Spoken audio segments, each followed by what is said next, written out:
أعوذ بالله من الشيطان الرجيم.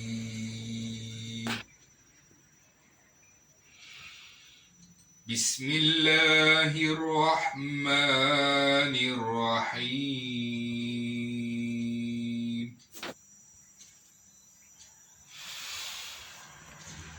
تبارك الذي جعل في السماء بروجا وجعل فيها سراجا وقمرا منيرا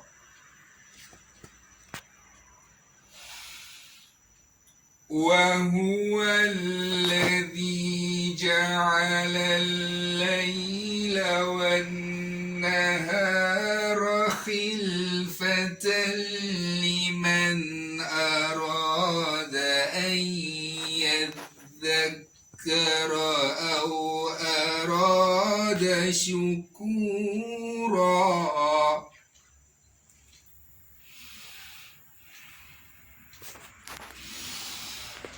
وعباد الرحمن الذين يمشون على الأرض هونا وإذا خاطبهم الجاهلون قالوا سلاما.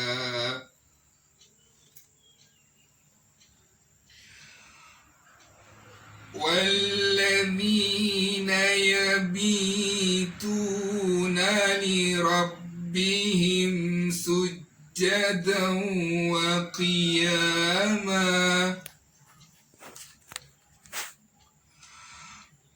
والذين يقولون ربنا اصرف عنا عذاب جهنم إن عذابها كان غراما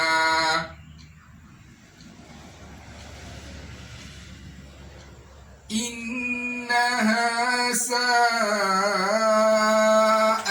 مستقرا ومقاما.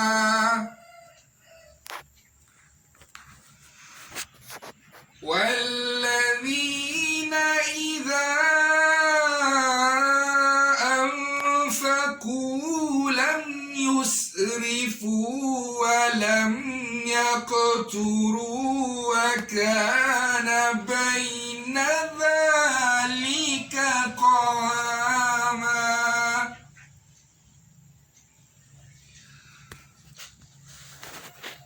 والذين لا يدعون مع الله إلها آخر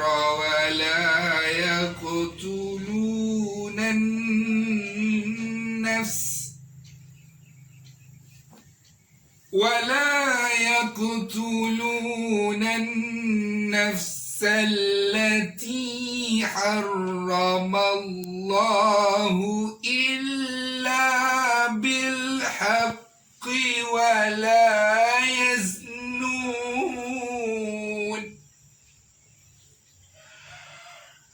ومن يفعل ذلك يلقى أثاما يضاعف له العذاب يوم القيامة ويخلد فيه مهانا.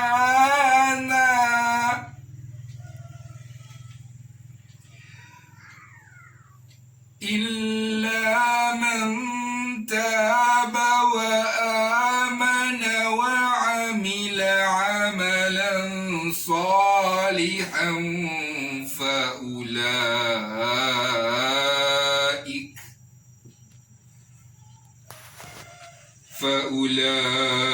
فأولئك يبدل الله سيئاتهم حسنات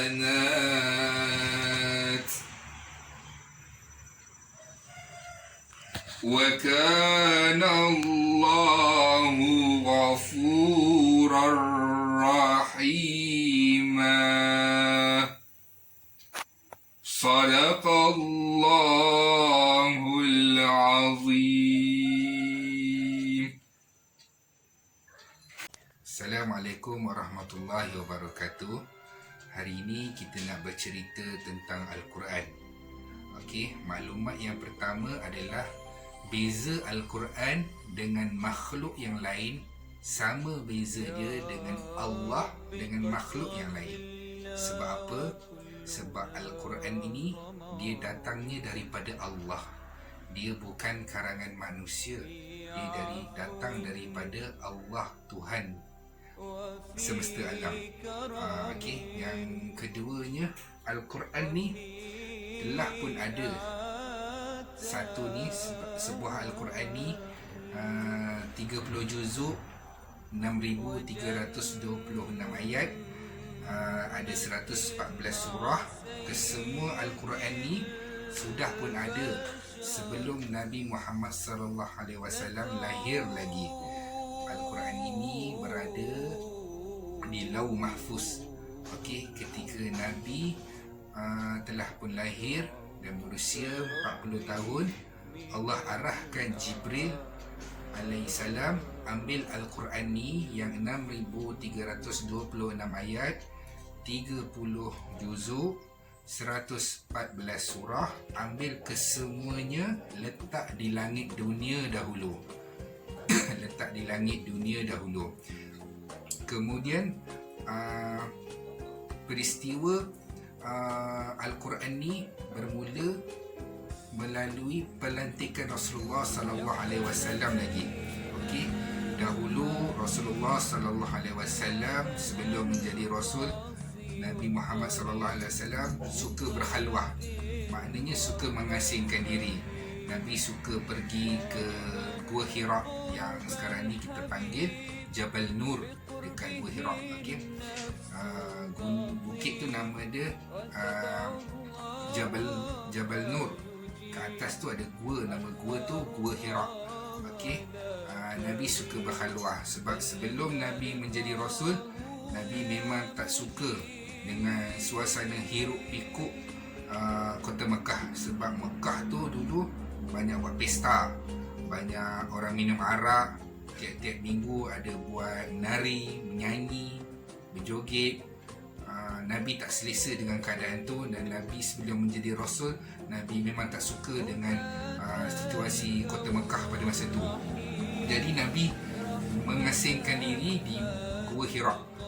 Sebelum Nabi pergi tu, Nabi selesaikanlah dulu tanggungjawab Nabi bagi nafkah, sediakan makan minum. Masa tu rumah Nabi, kalau dekat kota Mekah sekarang, keluar pintu Marwah tu ada terowong kat situ. Dekat situlah lokasi rumah Nabi Muhammad sallallahu alaihi wasallam dengan Siti Khadijah.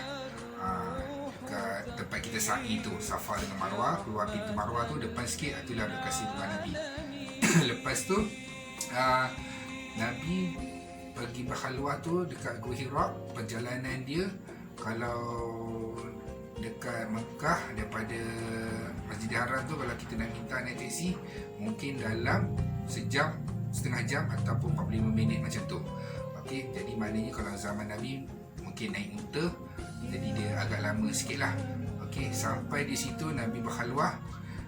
Nabi suka mengasingkan diri. Nabi duduk dekat atas tu, Nabi melihat alam ni. Nabi mencari-cari siapakah yang mencipta alam ini, dari mana Nabi nak dapatkan sumber ketenangan. Nabi duduk atas tu, Nabi merenung alam ni, mengasingkan diri, dan Nabi solat 2 rakaat pagi dan 2 rakaat petang berdasarkan saki-baki syariat Nabi Ibrahim. Setelah selalu Nabi pergi tu, jadilah satu malam Nabi pergi berkhalwah. Tiba-tiba Nabi didatangi oleh seorang lelaki lelaki tu datang masuk, lagi tu Jibril lah.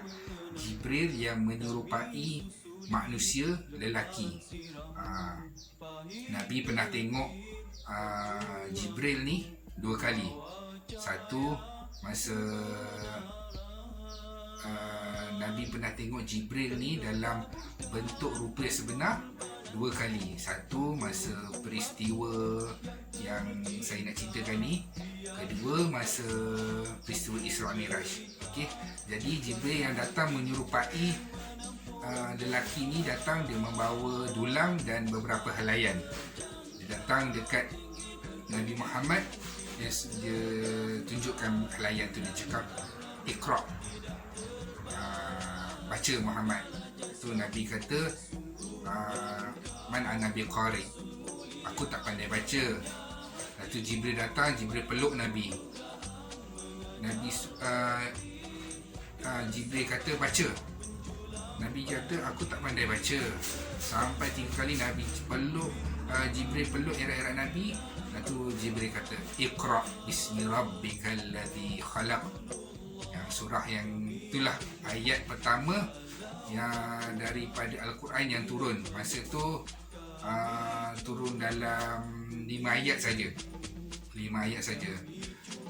Habis saja Jibril bacakan tu, Jibril pun pergi menghilangkan diri. Nabi Muhammad rasa takut, rasa menggigil. Nabi turun daripada Gua Hira tu. Sampai dalam pertengahan jalan tu, Nabi disapa sekali lagi oleh Jibril, tapi kali ini bukan dalam bentuk manusia. Jibril menjelmakan diri dalam bentuk rupa asal dia yang sebenar. Masa tu Jibril kata, ya Muhammad. Itu Nabi Muhammad ni, Nabi cerita selepas tu. Nabi pun memandang ke langit, Nabi nampak Jibril. Lepas tu Nabi pandang ke kanan, Nabi tengok sampai hujung kanan tu, Nabi nampak sayap Jibril. Kiri pun Nabi nampak sayap Jibril sampai ufuk timur dan barat. Besarnya Jibril ni, yang semuanya berjumlah 300 sayap daripada Jibril. Besarnya Jibril ni. Jibril tegur, Jibril kata, ya Muhammad, ana Jibril wa anta Rasulullah sallallahu alaihi wasallam. Dia kata, aku Jibril dan kamu adalah pesuruh Allah. Lepas tu Jibril pun menghilangkan diri begitu saja. Itulah pelantikan yang paling mulia di dalam alam ini sejak Nabi Adam diciptakan sampailah hari kiamat. Itulah pelantikan yang paling mulia, pelantikan yang paling besar. Yang ada masa tu hanyalah Jibril dan juga Nabi Muhammad, dan dibersaksikan Allah Subhanahu Wa Taala. Itu Nabi Muhammad pun turun sampailah bawah, balik jumpa isteri dia, nama Sayyidatina Khadijah. Sayyidatina Khadijah buka, Nabi kata zalimuni, selimutkan aku. Lepas tu dah habis muslimut tu, Sayyidina dan Nabi lega sikit, barulah Sayyidatina Khadijah tanya apa yang sebenarnya berlaku. Sejak daripada peristiwa itulah Al-Quran turun selama 23 tahun. Rentetan dia sampai 23 tahun. Nabi Muhammad SAW menerima wahyu. Wahyu turun. Kadang-kadang Quran ni diturun 5 ayat. Kadang-kadang Quran ni turun 1 surah pendek. Kadang-kadang 2 surah pendek serentak. Kadang-kadang 1 surah panjang. Kadang-kadang Quran ni turun ayat ni, lepas tu ayat yang lain. Selama 23 tahun wahyu pernah turun. Sayyidatina Aisyah kata wahyu pernah turun ketika Rasulullah sallallahu alaihi wasallam rehat dekat ribaan Sayyidatina Aisyah. Sayyidatina Aisyah kata tengah-tengah rehat tu dia terasa berat. Dia kata aku tahu wahyu turun pada masa tu dan aku terasa berat kaki aku, dan aku angkat kepala Nabi dan aku alihkan ke sebelah yang lain. Dan wahyu pernah turun juga masa Nabi menaiki unta dengan sahabat. Tengah jalan-jalan wahyu turun, unta tu tak tahan, dia berhenti. Sudahlah berhenti, tak tahan lagi unta tu duduk. Rasulullah kata wahyu ni turun macam dia dengar bunyi berdesing kat telinga. Bunyi berdesing kat telinga. Wahyu turun dan begitulah selama 23 tahun wahyu turun ke dada Nabi Muhammad sallallahu alaihi wasallam. Lepas tu di kalangan para sahabat ni ada yang menulis wahyu. Antaranya adalah Abu Bakar, Sayyidina Abu Bakar, Umar, Uthman, Ali, Zubair bin Awam, Khalid bin Khalid, Zaid bin Sabit, Sabit bin Qais. Itu semua adalah kutabul wahyi, penulis wahyu. Okey. Itu dah habis terima wahyu tu, Nabi akan panggil, Ta'al ya Zabit, Ta'al ya Khalid, uktub, tulis. Yang ni sambungan Al-Quran daripada ayat-ayat yang hari tu Nabi akan arahkan. Yang ni ayat-ayat yang sekian. Itu antara penulis wahyu. Ada pula sahabat di kalangan sahabat yang qura'us sahabah, dia menghafal Al-Quran. Antaranya adalah penghafal Al-Quran ni adalah Khubayb bin Adi, Haram ibn Milhan, Zaid bin Dathinnah. Itu nama-nama penghafal Quran. Penghafal Quran yang mana dia menghafal Al-Quran lah. Dahulu sejak daripada zaman Nabi sampailah Nabi wafat, Quran ni belum dibukukan lagi. Belum pernah dibukukan lagi. Sampailah zaman Sayyidina Abu Bakar berlaku perang yang besar melawan orang-orang yang murtad. Masa tu lepas Nabi wafat, ramai yang murtad. Sebab apa? Dia kata Nabi dah tak ada, jadi zakat ni tak perlu bayar, tak wajib. Jadi Abu Bakar melancarkan perang kepada orang-orang, maknanya yang murtad ni banyaknya orang-orang yang pada jauh, bukan daripada kota Mekah. Nabi perang ni besar. Pada zaman Nabi pun perang paling besar, perang Tabuk. Nabi memimpin hampir 30,000 sahabat. Perang yang kali ni, yang Abu Bakar ni lagi ramai.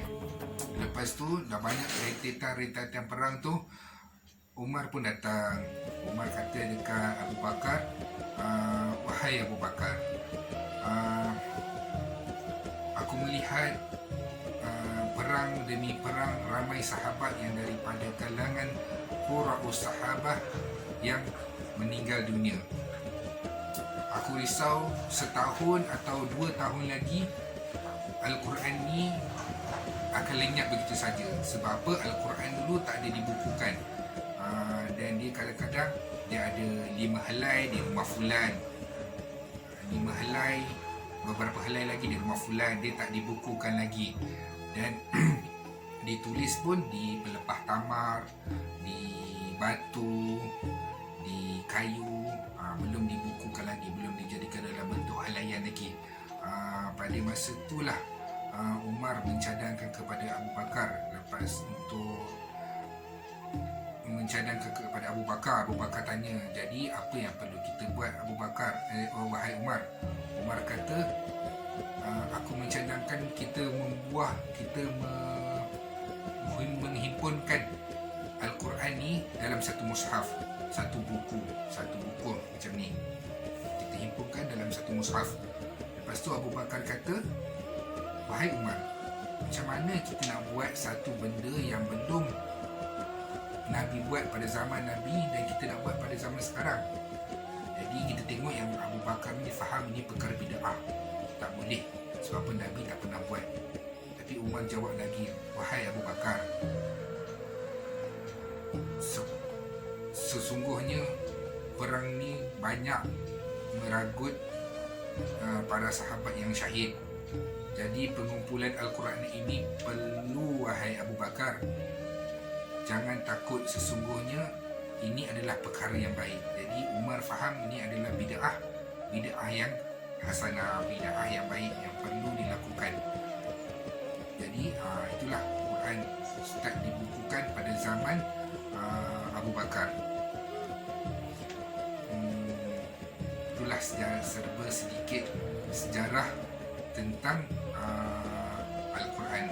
Semoga kita dapat mengamalkan Al-Quran, sebab Al-Quran ni dia memberikan banyak syafaat. Yang pertamanya, bila dia ada dalam alam kubur, surah Al-Mulk akan datang kepada kita dan mempertahankan kita daripada soal jawab Munkar dan Nakir.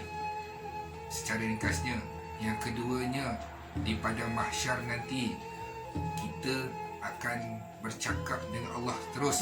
Laisa bainahu wa bainallahi turjuman. Kita akan bercakap dengan Allah terus, tak ada penterjemah. Jadi dalam keadaan tu, orang yang mengamalkan Al-Quran ni, surah Al-Baqarah dan Al-Imran akan menjadi peguam bela yang akan mempertahankan dia sehinggalah pengamalnya ini masuk ke dalam syurga. Dan dalam syurga pun nanti kita dah tak ada ibadah dah dalam syurga. Solat dah tak ada, zakat tak ada, sebab apa? Sedekah tak ada. Semua dalam syurga adalah raja. Semuanya tak ada. Solat dah tak ada, semua tak ada, kecuali satu benda yang dibenarkan, iaitu membaca Al-Quran. Nabi kata orang yang dalam syurga yang membaca Al-Quran itu bukanlah sebab dia nak beribadah, tapi dia la tazazzazu bil qiraatil Quran. Dia berlazat-lazat dengan membaca Al-Quran. Jadi sama-sama kita amalkan Al-Quran. Moga memberi manfaat kita, sebab dekat dunia saja kita boleh membaca Al-Quran.